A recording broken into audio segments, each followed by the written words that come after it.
श्री रामचंद्राय नमः। रावण अपनी सभा से अपने महल में जब चला जाता है तो विभीषण चूंकि मन से ये चाहता है कि रावण का हित हो, रावण का किसी भी प्रकार से अहित ना हो, वो पुनः रावण को समझाने के लिए उसके महल में पहुंचता है और निवेदन पूर्वक औपचारिकता निभाने के बाद वो रावण से पुनः निवेदन करता है और माता जानकी का अपहरण करके जब से वो लंका में लाया है, लंका में जो जो अशुभ संकेत हो रहे हैं उनसे महाराजा रावण को परिचित कराता है, उस यथार्थ को बताता है कि ऐसे ऐसे अशुभ अपशकुन और अनिष्ट के संकेत मिल रहे हैं। इसलिए हे अग्रज, हे भ्रात्र, मिथिलेश नंदनी सीता को, प्रभु श्री राम को वापस कर दीजिए। और वो पुनः रावण को समझाने का प्रयास करता है। विभीषण कहता है कि यदा प्रभृति वैदेही संप्राप्ते परान्तप तदा प्रभृति दृश्यन्ते निमित्तान्यशुभानिनः।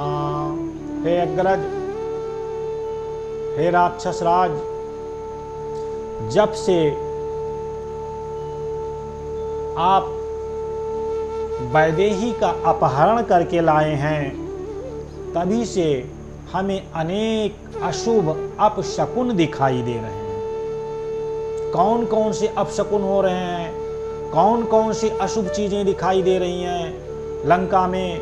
विभीषण रावण को इन बातों से परिचित कराता है और बताता है कि ऐसे ऐसे अशुभ संकेत दिखाई दे रहे हैं जब से आपने माता जानकी का अपहरण करके लंका में ला करके रखा।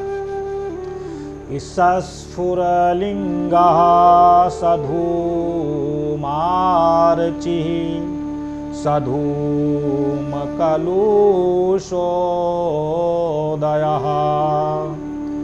मन्त्रसन्धुचितोऽप्यग्नि सम्यग् अभिवर्धते।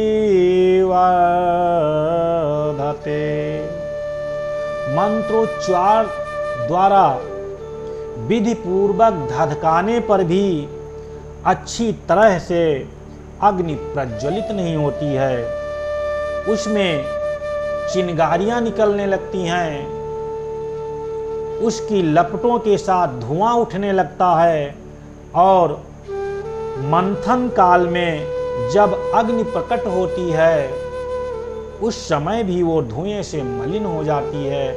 इस प्रकार यज्ञ आदि क्रिया में प्रयुक्त की जाने वाली अग्नि में भी अशुभ संकेत दिखाई दे रहे हैं, यज्ञ आदि क्रिया में भी अशुभ संकेत दिखाई दे रहे हैं कि अग्नेष्टे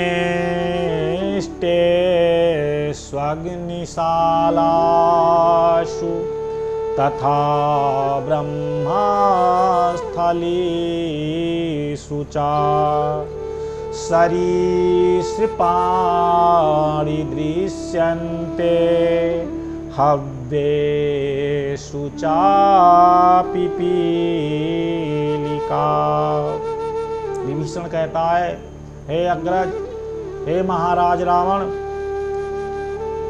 जो अग्निशाला है, जो यज्ञशाला है, वहाँ पर जो वेदाध्ययन के स्थान है वहाँ पर सरीसृपाणि दृश्यन्ते अर्थात सांप इत्यादि दिखाई दे रहे हैं और हव्येषु चापि पीलिका और हवन सामग्री में चींटियां भर जाती हैं। हवन सामग्री हवन करने युक्त नहीं रह जाती है, उस सामग्री में भी अशुभ संकेत दिखाई दे रहे हैं। हे प्रभु, कि गवामपयांसि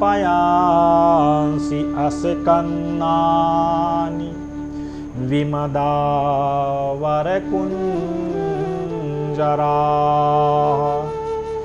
दीनमस्वाह प्रहेसन्ते नवग्रासाभिनन्दिनः।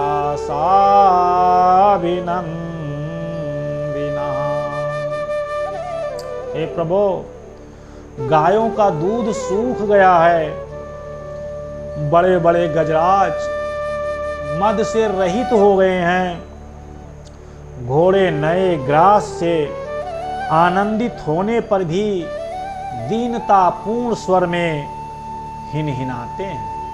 अर्थात घोड़ों में भी वो स्वर नहीं है जो पहले था। इस प्रकार अश्वशालाओं में भी, गौशालाओं में भी अपशकुन, अशुभ के संकेत दिखाई दे रहे हैं, जब से आप माता जानकी को लेकर के लंका में आए हैं। जब से वैदेही का अपहरण करके आपने लंका में ला करके उनको रखा है, तब से इस तरीके से अशुभ और अपशकुन दिखाई दे रहे हैं कि खरोष्टाश्वतरा राजन् भिन्न रोमास्रवन्ति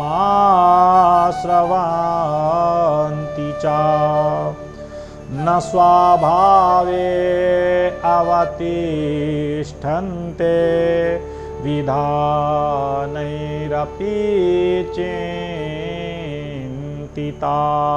राजन, गधों, ऊंटों और खच्चरों के रोंगटे खड़े हो जाते हैं, उनके नेत्रों से आंसू गिरने लगते हैं। विधि पूर्वक चिकित्सा की जाने पर भी वे पूर्णतः स्वस्थ नहीं हो पाते हैं। अर्थात इन भारवाहक पशुओं में भी, जानवरों में भी अशुभ के, अपशकुन के संकेत दिखाई दे रहे हैं। कब से? जब से आप माता वैदेही का अपहरण करके लंका में लेकर आए कि वायसः संघसः क्रूरा व्याहरन्ति समन्ततः समवेताश्च दृश्यन्ते विमानग्रेषु संघसः। वायसा संघसा क्रूरा व्याहरन्ति समन्ततः। समन्ततः अर्थात चारों ओर क्रूर होकर के वायसाह कौवे इकट्ठे हो जा रहे हैं, कर्कश आवाज कर रहे हैं, और विमानों के अग्रभाग में भी 7 महलों के मकानों के समूह पर वो इकट्ठे हो जा रहे हैं, झुंड के झुंड कर्कश आवाज करने लगते हैं कि गृध्राश्च परिलीयन्ते पुरीमुपरि पिण्डिता उपपन्नाश्च सन्धे द्वै व्याहरन्त्य शिवं शिवा। और पुरी के ऊपर, इस लंकापुरी के ऊपर, लंकापुरी में बने हुए महलों के ऊपर गिद्ध समूह के समूह में इकट्ठे हो जा रहे हैं। संध्या के समय सियारी ने नगर के समीप अमंगल सूचक स्वर का उच्चारण कर रहे हैं, गीध मरड़ा रहे हैं। हे प्रभु, इस प्रकार अनेक अमंगल सूचक, अशुभ सूचक संकेत इस लंकापुरी में दिखाई दे रहे हैं, जब से आप माता वैदेही का अपहरण करके लंका में लेकर के आए हैं कि करव्यादानं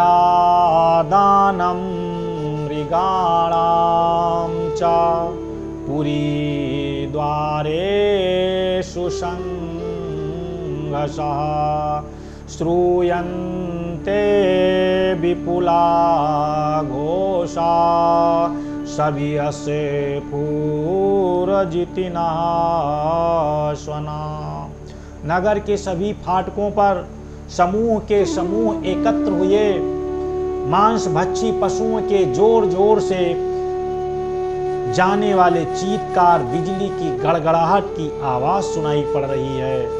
वीरवर, ऐसी परिस्थितियों में मुझे तो यही प्रायश्चित अच्छा जान पड़ता है कि वैरोचये वीर वैदेही राघवाय प्रदीयताम्। विदेह कुमारी सीता श्री रामचंद्र जी को लौटा दी जाए। इस प्रकार विभिन्न प्रकार के होने वाले अशुभ संकेतों को, अपशकुनों को, उनसे होने वाले, उत्पन्न होने वाले भय से विभीषण रावण को परिचित कराता है, बताता है। लेकिन रावण को इस प्रकार की बातें समझ में नहीं आती हैं। विभीषण के हितकर महान अर्थ की साधक कोमल युक्ति संगत तथा भूष्य भविष्य और वर्तमान काल में भी कार्य साधन में समर्थ बातें सुन करके रावण पीड़ित हो जाता है, उसको बुखार आ जाता है। श्री राम के साथ वैर बढ़ाने में उसकी आसक्ति हो गई है। इसलिए उसने विभीषण को इस प्रकार से उत्तर दिया।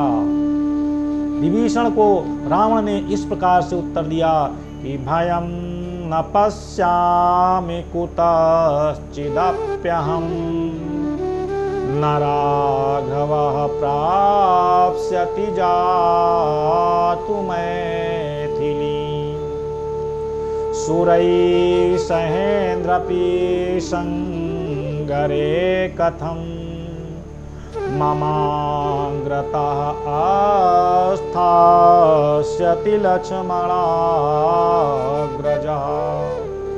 हे विभीषण, मैं तो कहीं से भी कोई भय नहीं देखता, मुझे कोई भय नहीं लग रहा है। राम मिथिलेश कुमारी सीता को कभी नहीं पा सकते। न राघवा प्राप्स्यति जातु मैथिलीं, अर्थात मिथिलेश नंदनी सीता को वो राघव राम कभी प्राप्त नहीं कर सकते। सुरैः सहेन्द्रपि संगरे कथम, देवताओं और इंद्र के साथ भी आकर के यदि वो मुझसे युद्ध करें, उनकी सहायता लें, तो भी लक्ष्मण के बड़े भाई राम हमारे सामने संग्राम में नहीं टिक सकेंगे।